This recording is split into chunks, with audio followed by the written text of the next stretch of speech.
All right, so I recently watched Graham Stephan's video on how to save $100,000 in 3 years.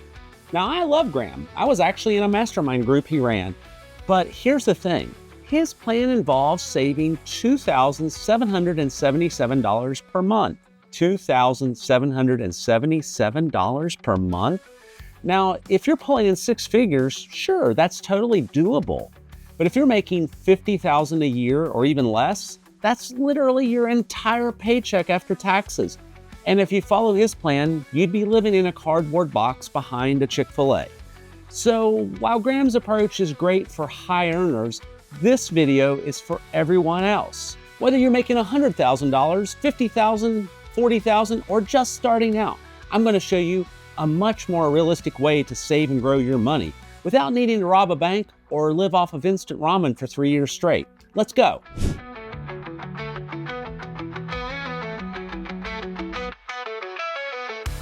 According to an article by The Motley Fool, the average American spends $18,000 per year on non-essentials. That's $1,497 a month on things like $209 on restaurant meals, $188 on drinks, $177 on takeout and delivery, $173 on buying lunch instead of packing it, $108 on impulse purchases, $94 on personal grooming because heaven forbid we don't smell like a lavender field at all times. And the list goes on. Rideshare, streaming services, gym memberships people don't even use. I know a few people who refuse to eat leftovers. Ridiculous. That's like a free meal the next day. I like nice things too. But do you really need 6 different streaming services? Do you really need a $6 latte every day? And spoiler alert, you don't. So step 1 is simple. Cut back on dumb expenses. I'm not saying you have to live like a monk. Just be aware of where your money is going. Are you buying Starbucks daily? If so, stop it. Start brewing your own coffee at home. If you want to take it with you to work, buy a thermal cup from Amazon. No, not an expensive Yeti. Something with one of those weird brand names that you know a Chinese company came up with. Here's a quick exercise. Take your bank statement. Highlight every unnecessary expense. Now multiply that by 12. That number, that's how much money you're setting on fire every year. All right, so let's say you've already cut some expenses, but you're still thinking, okay, but where do I actually find extra money? Good news. You might not even need a side hustle yet. You just need to make more at your current job. Now, before you roll your eyes and say, my boss barely wants to give me a lunch break, let alone a raise, hear me out. Ask for more hours or a raise. This sounds obvious, but have you actually asked? If you're hourly, see if there are extra shifts available. If you're salaried, ask for additional responsibilities and then bring up a raise in a few months. If you haven't gotten a raise in over a year and your company is thriving, it might be time to politely say, I've taken on more work, I'm delivering results. What can we do about increasing my pay? Worst case, they say no. Best case, you're making more money without adding a second job. Option 2, switch jobs. Did you know that job hoppers make 35% more over 3 years compared to people who stay in the same job? Companies love to hire externally and will pay a premium for fresh talent even if they ignore their existing employees. So if you're underpaid and your boss keeps dodging your raise requests like Neo in The Matrix, start applying elsewhere. Switching jobs every 2 to 3 years is one of the fastest ways to increase your income without waiting a decade for a 2% cost of living adjustment. Option 3, get a part-time gig. That doesn't suck.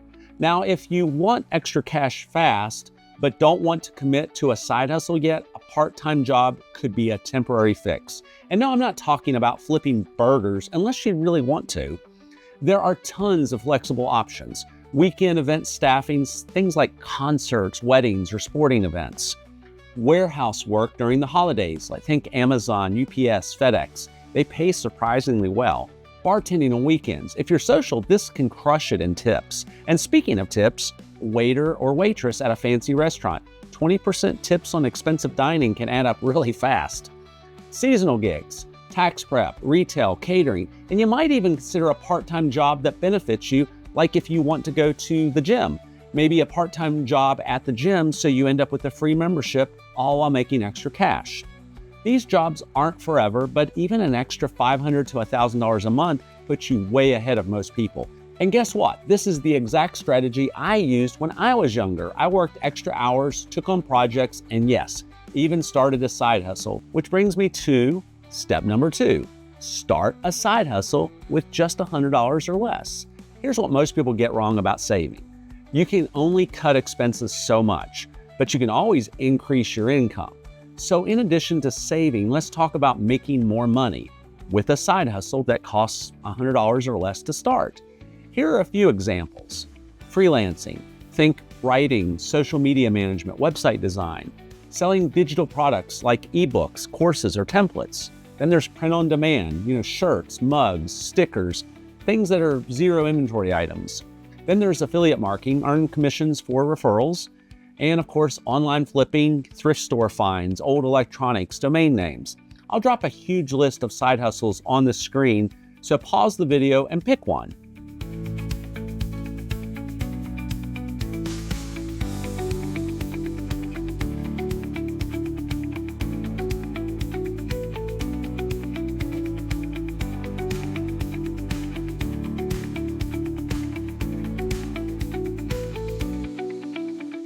Want this list of side hustles? You can get it down in the description below for free. The key, take just $100 and start. That $100 could turn into $500, then $1,000, then $5,000 per month. Cutting back saves you money. A side hustle grows your money. Do both. Step 3, stop letting companies scam you. Let's talk about companies overcharging you for no reason. Car insurance. Shop around. I saved $700 a year by just switching. Cable and internet. Call them and say, I'm thinking of canceling. Magically, they'll give you a discount. Cell phone plans. You don't need unlimited everything. Bank fees. If your bank charges you for breathing, get a new bank. A 10-minute phone call could save you hundreds every year. Seriously, just call and ask for a better rate. If they say no, switch. Step 4, stop donating money to the IRS. Did you know that 35% of Americans making $200,000 a year live paycheck to paycheck? Yep, because lifestyle inflation is a real thing. But guess what else is real? Unclaimed tax deductions. Most people overpay on taxes because they don't take advantage of things like retirement accounts, 401ks and IRAs. Business write-offs. Remember that side hustle I suggested you do?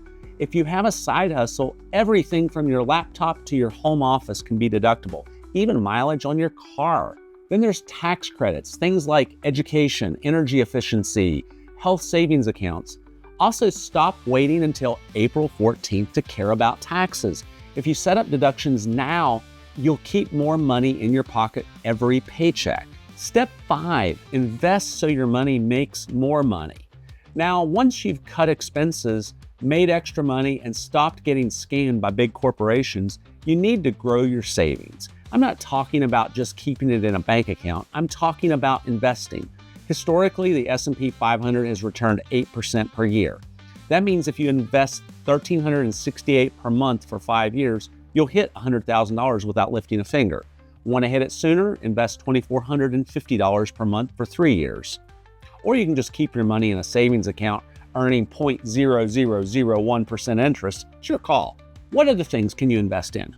A rental property. Even getting to $50,000, you could use that as a down payment on buying a rental property. Maybe even at the beach where you and your family could take a week for vacation, but you rent it out and let it pay for itself, leaving you with a paid off asset that also makes an income. So my final thoughts, can you really save $100,000? Now let's be real, saving $100,000 in 3 years isn't easy, but it also isn't impossible.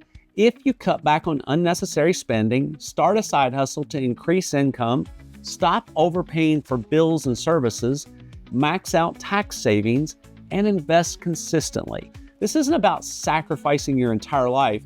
It's about being smart with money so you can actually enjoy life without being broke. If you want to start saving without eating ramen every night, smash the like button and subscribe. And if you're ready to build real financial freedom, check out the links below for tools to help you start your side hustle. Until next time, stay smart, stay frugal, and don't spend $7 on a coffee you can make at home for 25 cents. Till next time, have a great one.